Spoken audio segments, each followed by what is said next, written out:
Welcome back to the Pro Ticker Podcast, your Thursday morning edition covering major financial magazine headlines, everyone. We've got quite a stack for you today. Reports from CNBC, Bloomberg, MarketWatch, Yahoo Finance, Reuters, the usual suspects, and we're going to dive deep, pull out the really key stuff. Our mission, as always, is to get you quickly up to speed on the big stories moving the markets right now. And honestly, the biggest story, no question, breaking overnight, that huge ruling from the U.S. Trade Court on tariffs. The market reaction was, well, immediate and pretty dramatic. Yeah, that's the one everyone's buzzing about. But it's not just tariffs, is it? We're also looking at what these sources are saying about, India's economy. Big picture stuff there, plus key moves in tech AI, chip stocks, that whole area. And some mentioned proposed tax changes here in the States. It really is a complex picture today. You've got court decisions hitting trade, global manufacturing shifts, the AI race. It's all connected. So yeah, we'll walk you through the details from these sources, try to make sense of what it means for markets and the economy overall. All right, let's get into it. We absolutely have to start with that legal news that dropped late yesterday. A U.S. trade court really threw down a marker on President Trump's tariff powers. That's right. It was all over CNBC, MarketWatch, Bloomberg, Reuters, Yahoo Finance, pretty much everywhere. A three-judge panel at the U.S. Court of International Trade basically ruled that the president went too far. Specifically when he used the International Emergency Economic Powers Act, IEPA, to slap on those really broad tariffs. And the reasoning they gave is key here, isn't it? It wasn't just about the tariffs themselves. Exactly. It's constitutional, fundamentally. The judges said, look, IEPA is for specific emergencies. It doesn't give presidents a blank check for tariffs.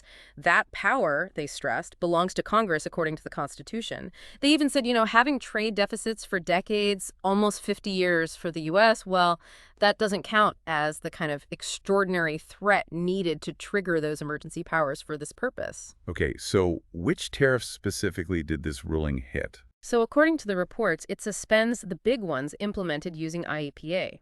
That means the 10% baseline global tariff, those higher rates on China under that authority, even the fentanyl-related ones on Canada, Mexico, China, and crucially, it blocks any future changes using that specific power, too. But not all tariffs are affected. Correct. Sources like Bloomberg were careful to point that out. If tariffs were put in place under different laws, like Section 232 for steel and aluminum and autos, those are still in place. This ruling is really targeted at the legal justification used for the IEPA ones. Right, so the ruling hits. What happened in the markets straight away? Oh, it was fast and significant. All the sources confirm this. Overnight, early morning, U.S. stock futures just surged. Dow futures were up hundreds of points. S&P futures climbed, 1.7%. NASDAQ 100 futures nearly 2% at one point. Big moves. Which was quite the reversal from the day before. Absolutely. MarketWatch pointed out, Wednesday wasn't great. S&P, NASDAQ, Dow all finished down. So this news really flipped the script on market sentiment fast. And it wasn't just a U.S. thing. Not at all. CNBC's reporting on Asia showed most markets there jumped too. South Korea, Japan, Hong Kong, all up well over 1%. China, Australia followed suit. What about commodities? Oil? Oil climbed too. Bloomberg called it a risk-on mood. Investors feeling a bit more confident, basically. Both WTI and Brent crude saw decent gains, over 1%. Though the reports did mention some tempering factors like worries about Russian supply and maybe OPEC plus increasing output. Bloomberg also noted API data showed U.S. crude stockpiles fell, which usually supports prices. And bonds and the dollar. What did they do? Pretty textbook reaction for risk on. Bloomberg said Treasuries sold off, so yields went up. 10-year yield climbed towards 4.53%. 2-year yield rose too. The dollar index actually ticked up slightly, hitting a high for the week. People were moving out of the usual safe spots like bonds, the yen, the Swiss francs. But initial feeling in the market? Relief. Definitely the main takeaway from MarketWatch and CNBC.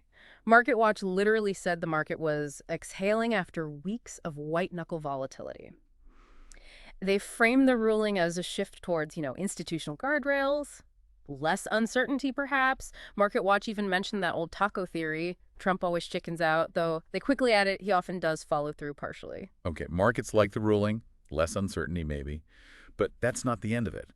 How did the White House respond? Very quickly, CNBC, MarketWatch, Bloomberg, Reuters all reported the administration immediately appealed. The quote going around was that it's not for unelected judges to decide how to properly address a national emergency. Right, so they're fighting it. Do analysts quoted in these pieces think this is the end of the tariff push, though? No, not at all. That's the clear consensus. Goldman Sachs, Mizuho, they see it as a setback, maybe, but probably just a temporary one. Goldman in particular was quoted saying they fully expect the administration to find other ways, other legal paths to get tariffs in place. And what other paths are being talked about? What are these potential workarounds? Goldman and others laid out a few options. You saw this in MarketWatch and CNBC. One is Section 122 of the Trade Act of 1974. It allows tariffs up to 15% for balance of payments issues. It's quick, no big investigation needed. But, and this is but it only lasts 150 days. Okay, so that's like a stopgap measure, maybe. Could be. Then there's Section 301 of the same Trade Act. This one needs investigations, takes longer weeks, months. But the upside for the administration is there's no set limit on how high the tariffs can be or how long they last. Some speculation was they could use Section 122 while they get a Section 301 investigation going. Interesting. What about using powers they already have just more broadly? That's another possibility. Expanding those Section 232 tariffs, the steel, aluminum, auto ones to cover other things, maybe pharmaceuticals, semiconductors, electronics. Goldman noted this route might have less legal risk than the IEEPA one that just got shot down. And there was even mention of Section 338 of the Trade Act of 1930. Lets them put up to 50% levies on imports from countries that discriminate against the U.S.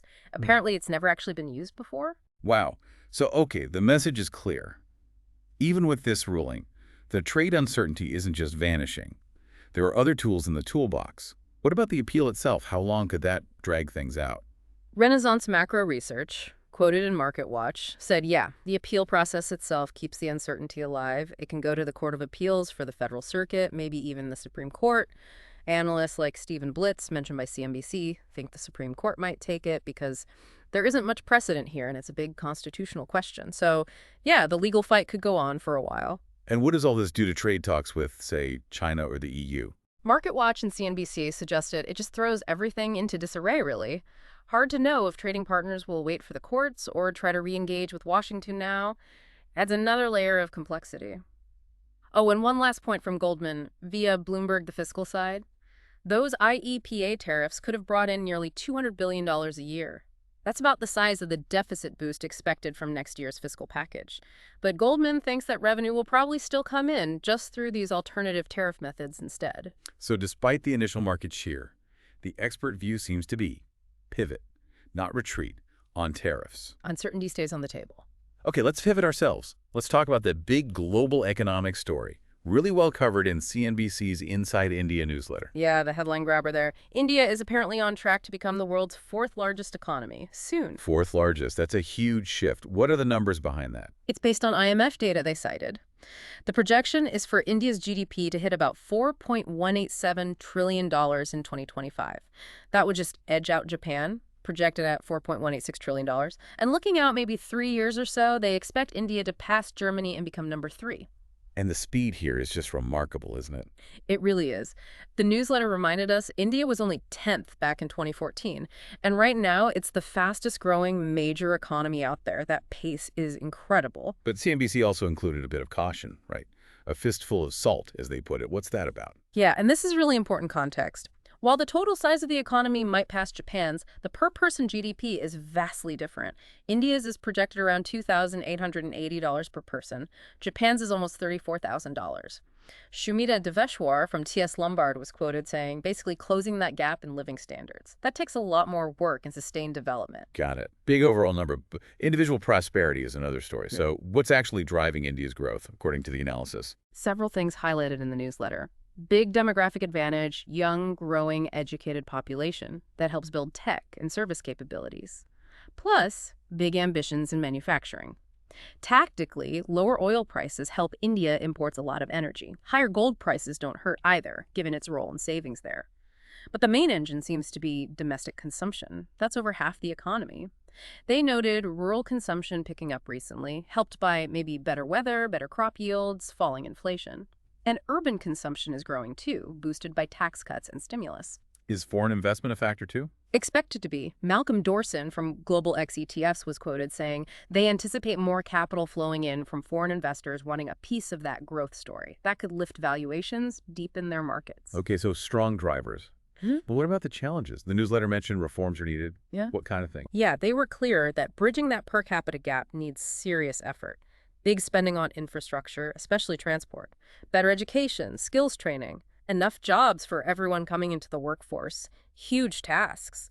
ANZ Bank's Dheeraj Nim suggested India needs to be more open to foreign businesses too. And there was an interesting point about being strategic, maybe focus on sectors where India can really compete rather than trying to make absolutely everything, and crucially actually implementing reforms effectively. Labor, farm reforms, historically tricky areas.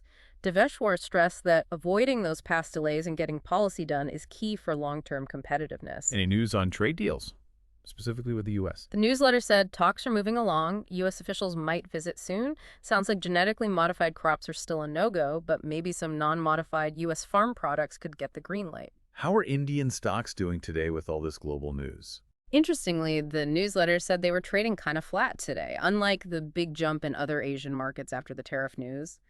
Nifty 50, BSE, Sensex. Not much change midday India time, though they are still up, 4 to 4.6% for the year so far?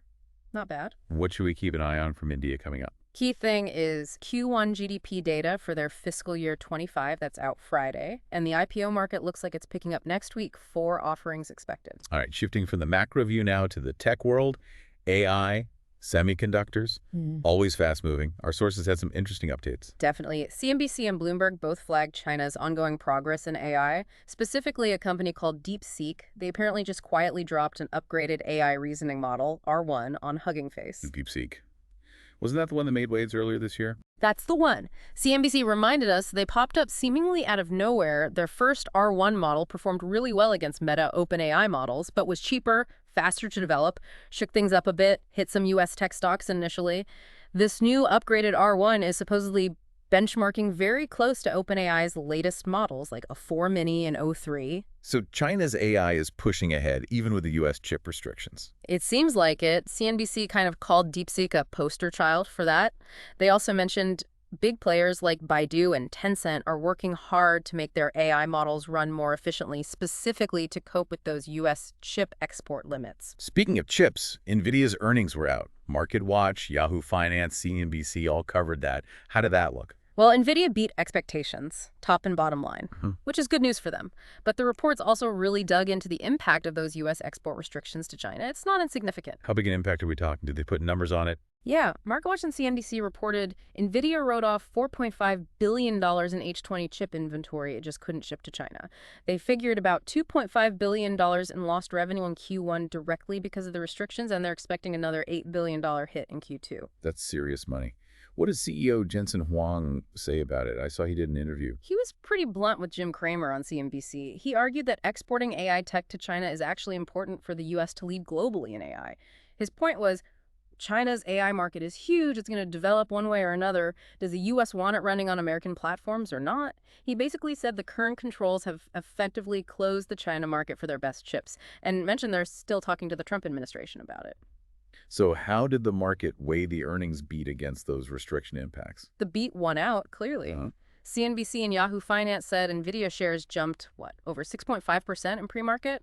And MarketWatch noted that pulled the whole semiconductor sector up globally. Tokyo Electron, SK Hynix, ASML, Qualcomm, all higher.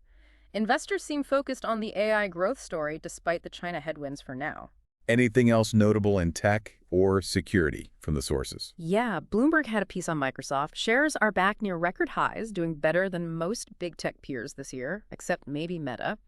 Strength seems tied to the general market rebound, but also really strong growth in their Azure cloud, up 33%. AI is becoming a bigger piece of Azure's revenue, seen as key for future growth. TD Cowen analysts cited by Bloomberg see huge potential there by 2026. They basically called Microsoft one of the best long-term AI plays because they can actually monetize it effectively.